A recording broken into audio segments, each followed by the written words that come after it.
Andam na ang tag 200 square meters nga luna dinha sa SRP nga maoy iugmad sa makawani sa Cebu City Government alang sa ipahigayon nga Interdepartment Farming Challenge. Atol sa paglusad sa People's Farm, kun umahan sa katawhan ni atong adlaw nga Biyernes, gitahasan ang 27 ka mga departamento ug 42 ka mga attached offices lakip na ang buhatan sa mga konsehal sa dakbayan sa pagtanom ug mga utanon sa ilang assigned area isip kabahin sa Food Summit nga matapos sunod buwan. Si City Councilor Pastor June Alcover Jr. kinsa maoy chairman sa Committee on Agriculture, maoy nanguna sa People's Farm, inabagan sa City Agriculture Office, Department of Veterinary and Medicine kon DVMF, Parks and Playgrounds ug South Road Properties Management Office. Matud ni Konsehal Alcover, kabahin sa mechanics mao ang pag-atiman nila sa tanom ug pagsiguro nga maayo ang abot sa ilang semi-organic nga uma atol sa culmination sa Food Summit. Nangita kita og tanang pamaagi nga ma-develop yun siya o karon ang tanang project ana gyud sa ang lisod ana pagsugod. Pero nalipay na ko nga nasugdan ha. Dahil niya nagali ubay-ubay na inyo makita ka daghan na kayong na-involved na nanom. So hopefully mapadayon gyud ni. Ang city agriculturist nga si Joey Baclayon may pahibawo nga andam ang iyang buhatan sa paghatag og technical assistance sa mga opisina nga gustong makat-on sa saktong pagtanom ug pag-ugmad niini.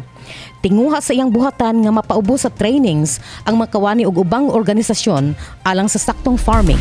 Ato silang gitudloan og mga kahibalo kung saon pagpreparar sa luna sa yuta nga ilahang katamnan.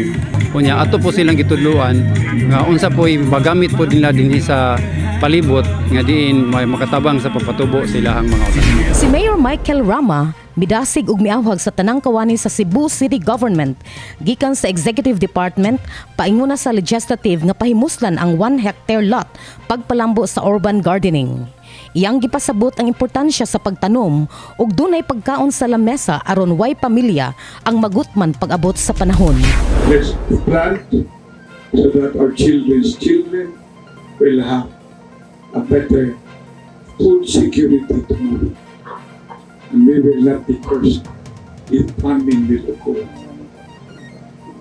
Because we took care of Mother Earth. Let's plant now so that life will not be undermined.